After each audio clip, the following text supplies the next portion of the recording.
Here on this edition of Business at 9, we're asking a simple question. Is the face of leadership changing in India? Are we favoring young blood now more than we ever did in the past?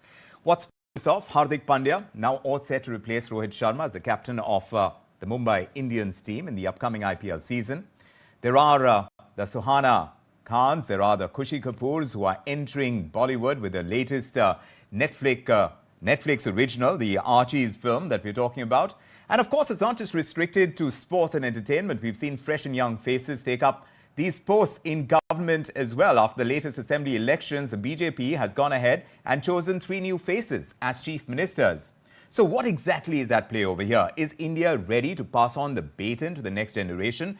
Why exactly is this happening right now? Let's find out and discuss this. Ashutosh, editor of SatyaHindi and author of Hindu Rashtra, joining us. Ashutosh, great to have you with us this evening. You know, whether it's Hardik Pandya taking over the captaincy of Mumbai Indians or Star Kids making a splash with the marketing blitzkrieg of the film Archies on OTT, the new faces that surprised way too many people as chief ministers of Rajasthan and Madhya Pradesh and Chhattisgarh, see India making a generational shift where a demographic dividend is now coming to the fore?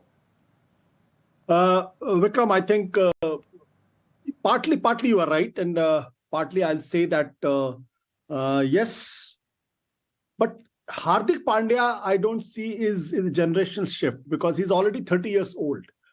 But in cricket, if you look at Yashasvi Jaiswal, look at Shubman Gill and Rinku Singh, I think these 3 are a real generational shift in the sense. Yashasvi is very young, Shubman is also very young, and these 2 are very, very enterprising and dynamic cricketers, even Rinku Singh too. And what is important is that these 2, especially Yashasvi and Rinku, they come from UP and come from very, very small towns. That's a very heartening sign in that sense.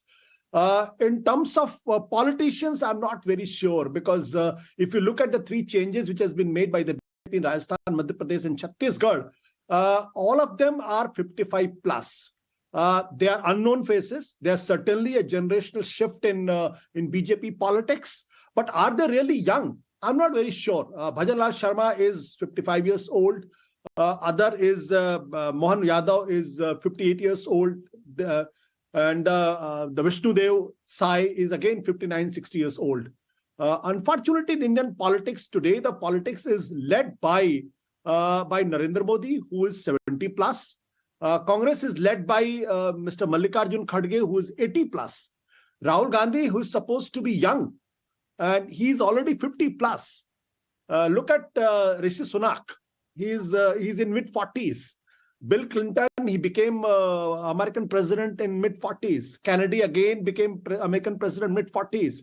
Rajiv Gandhi became an Indian Prime Minister at the age of 42, 43. But Ashutosh, do you reckon that in relative terms, India is making a shift? Because the kind of ages that we've had politicians take key positions, now is it becoming younger?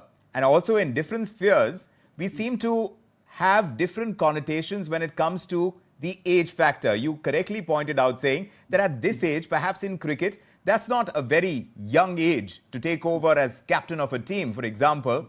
But across the board, even in business, even in boardrooms, we are seeing the next generation come in, don't you think, much earlier than they would have in the past? Certainly it is happening in business sphere. I completely agree with you. But not in politics. I think the politics has become very old in this country because if Narendra Modi, there is no disrespect to Mr. Narendra Modi, but if he is a darling of Indian youth, he's already 70 plus. Imagine something like it's such a paradoxical situation that Rahul Gandhi is supposed to be young and almost 20-25 years younger than Narendra Modi, but he's not darling of the Indian youth. So something is happening in this country. In politics, yes, certainly there is a shift is happening, but I'll again keep my fingers crossed because in Indian politics, except you look at Jagan Mohan Reddy, yes. He is, I think, in mid 40s or closing to 50s. Arvind Kejriwal, he's past 50. Right. Then Akhilesh Yadav, I think he's touching 50. Yogi Adityanath the point is well 50. made that you don't think they're young enough. I buy that point, Ashutosh. But I also want to point towards the digital transformation that India is going through. And because we talk about our demographic dividend to such a large extent, would you, to turn the argument on its head, think that perhaps we're not making that shift fast enough? Is that something that you're indicating as well? Because the pace at which digitization is happening in this country, the way we are accepting it as well, would perhaps make it imperative that younger talent take the lead. Is that something that is happening, or you don't think that's happening across the board? I think we are missing the bus. As a country, we are missing the bus, because if you look at the rate of unemployment between 15 to 24 years old, this is touching somewhere around more than 30%. So if it is a young enterprising country, then certainly we should have we should not have such a high rate of unemployment among the youth, especially among the graduates. So we are supposed to be a very young country. We're supposed to have a demographic dividend, but we fail to utilize them. In the business sector, yes, certainly the young leaders are coming. In film industry, again, you look at who are the superstars now. Same Shah Rukh Khan is getting blockbusters, Salman Khan blockbusters, Ranbir Kapoor, and then you take the example of all of them are 40 plus or touch 40. Can you see anybody who is in early 20s? Or like I remember when Sunny Deol got a hit in Betab, Love Story, Kumar Gaurav, he was just 22, 23. Even Raj Kapoor, if you go back earlier in times, at the age of 22, 23, I don't see anybody coming up as Archie is an example, but these are very young talent and they have to prove themselves. And all of them are the sons and daughters of the film stars. But after, how much easier, Ashutosh, is it for young talent to come through and shine through? Because for every young talent there is a platform for them to showcase their wares. Is it easier for them to come into the limelight and then take on leadership positions? You think that is much easier now than it was? It should have been easier. It should have been easier, but it's not that easy, because we as a country, we as a civilization, probably don't pay that kind of respect to our youngsters. We are not a risk-taking society in that sense. Look at the Americans. The Zuckerberg, if at such young age, he's a billionaire and he created something which is phenomenal.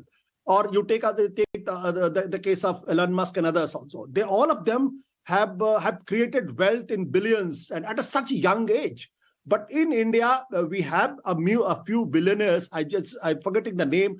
A young kid who's at the age of 20, he became the first billionaire in this country. There are very few examples, because somehow we feel that our system doesn't promote that kind of youngsters, and doesn't respect that kind of. We still feel that they are kids and they need to be trained, they need to be groomed. I can understand that the Reliance has made a generational shift. They have taken that risk. Even Hardik Pandya can be a good example, but again, because nobody thought that Rohit Sharma can be replaced by Hardik Pandya. But then, Ashutosh, we're talking about a huge entrepreneurial talent also coming through right now. If you see the number of startups that we have, and a lot of young people are very driven by the idea of having a business of their own. And the talent, most of the times, is in the digital universe. Because they lend themselves, they understand that universe so much better. Don't you think they're able to see that and being able to put forth their energies towards shining in that sphere to be able to take on entrepreneurial ventures? Certainly. I think the business and business is a field which is really giving these kind of advantages to the youths, but not in other fields. Like I think in India, the average age of CEOs should certainly come down drastically. You must know better than me, because you belong to that universe. I don't belong to that universe. But young talents are there. They are doing very well. Technologically, they are very, very savvy. The people like me who is still struggling with technology. And I call myself technologically illiterate in that sense. These kids are very young, very confident, very enterprising. They want to take risks. But system somehow is not meant that they should be supported wholeheartedly. As you go to the West, as you go to the America, young talents are taken at a very young age, and then they are groomed and they become such a wealth creator in that sense. Even in politics, they are doing very well. But in India, there is tremendous talents. There is no dearth of talent. And But you're saying we that we're don't not promote. dipping into it enough. We're not giving them the opportunities that we need to be able to see them shine that much further. And for that, perhaps, like you're saying, every time we talk about a system, but this is what we have as of now. It's a huge opportunity, and perhaps India needs to kind of really work on those skills to give the opportunities that they deserve. Thank you very much for joining us, Ashutosh. It's a pleasure talking to you and having you on our show on Business at 9. Thank you. Thank you, Vikram. Well, with that, it's going to be a wrap on the show for the week. And we'll see you, of course, on Monday night, exactly at 9 o'clock here on ET Now. I'm Vikram from me and the team. Thanks indeed for joining us, and have a great weekend. Bye-bye.